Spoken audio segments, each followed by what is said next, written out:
Namaste, Aham Darshini. In this video, I'm gonna explain from the 4th verse in the first chapter of Bhagavad Gita. In the previous video, we saw how Duryodhana started his conversation with Dronacharya, and in this video, we're gonna find out how the rest of their conversation goes. In case if you missed watching the previous video, the links right below in the description box. You can watch the video. And now let us start with the 4th, 5th and 6th shlokas.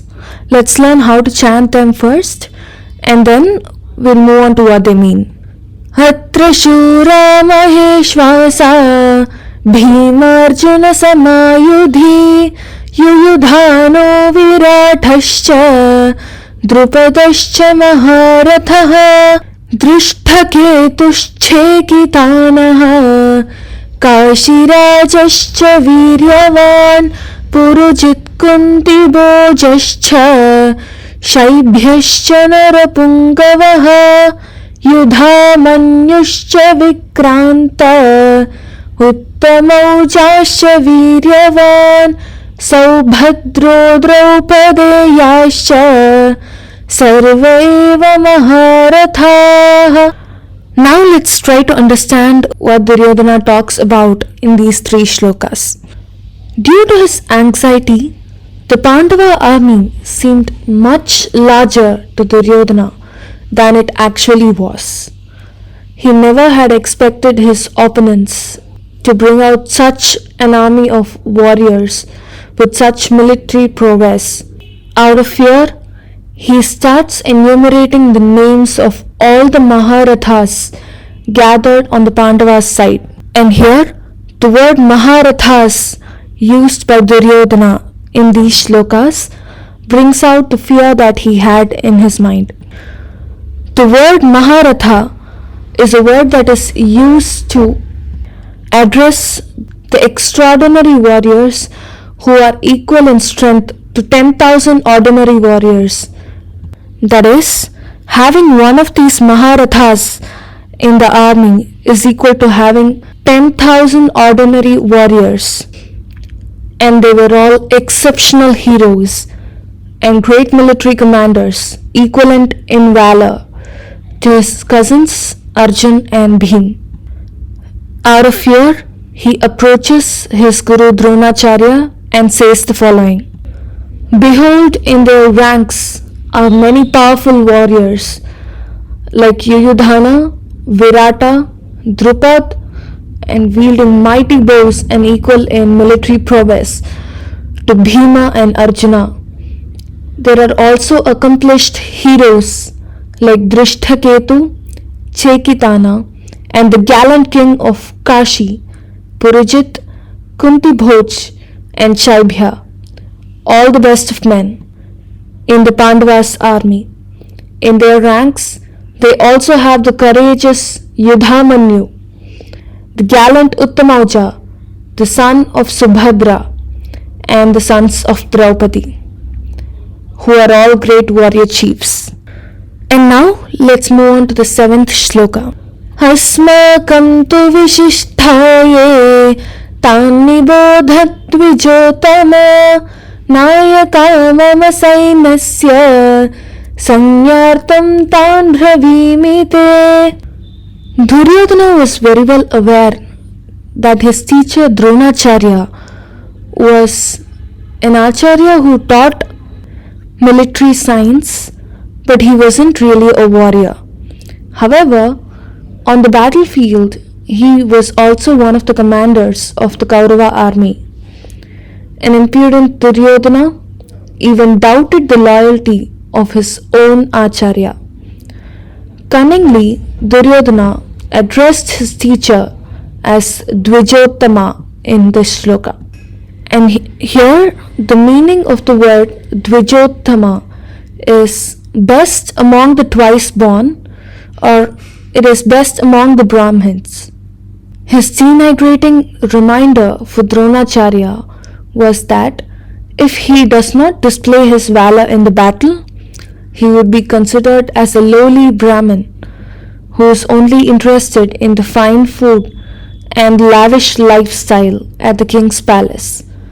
And then, to cover up his vicious words and boost his acharyas and his own morale, Duryodhana started naming all the great generals present on the Kauravas side, describing their valor and military expertise. Now let's move on to the 8th shloka. Bhavan Bhishmascha Karnascha Kripascha Samitinjayah Ashwathama Vikarnascha Saumadatthistathaiva cha. In this shloka, Duryodhana tries to show off that his army is nothing inferior to the Pandavas' army. He spoke these words to his teacher Dronacharya. On the other hand, in the Kauravas side, there are personalities like yourself, Bhishma, Karna, Kripa, Ashwathama, Vikarna and Bhurishrava, who have never seen anything but victory in any battle that they fight. And he keeps boasting about his own army in the upcoming shlokas. Now let's move on to the 9th shloka. Anye cha bahava shuraha madharte tyakta jivitaha nana shastra praharnaha sarve yuddha visharadaha.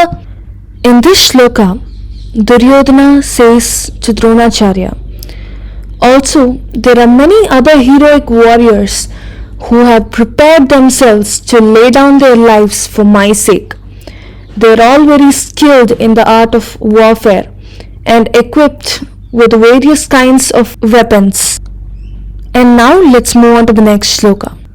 Aparyaptam tadasmakam bhalam bhishmabhirakshitam paryaptam tvidame tesham bhalam bhimabhirakshitam.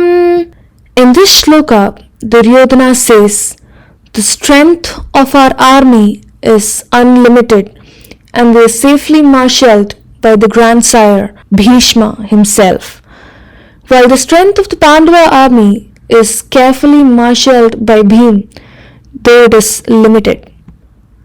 The commander-in-chief of the Kaurava army was none other than the grandsire Bhishma himself. Apart from being an exceptional warrior, he had an extraordinary boon. He could choose the time of his death, and this meant that he was practically invincible. Duryodhana felt under Bhishma's command, their army was undefeatable, whereas the Pandava army was secured by Duryodhana's sworn enemy, Bhima. Hence he started comparing his grandfather Bhishma's strength with his cousin Bhima's strength.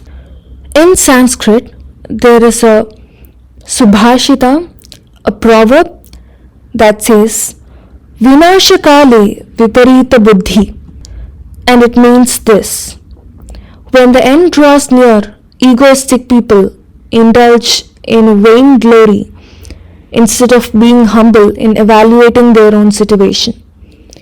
This tragic irony of fate is reflected here in Duryodhana's self-aggrandizing statement that their army was secured under Bhishma's command and the strength of their army was unlimited.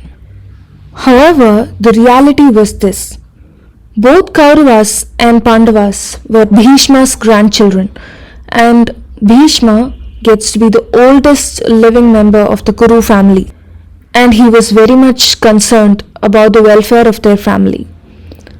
He was compassionate towards the Pandavas, but was bound to ethical commitment towards the throne of Hastinapura and its subjects. Therefore, half-heartedly he led the Kaurava army against the Pandavas. Bhishma was also aware that in this holy war, along with the great warriors of the world, the Supreme Lord Krishna himself was present.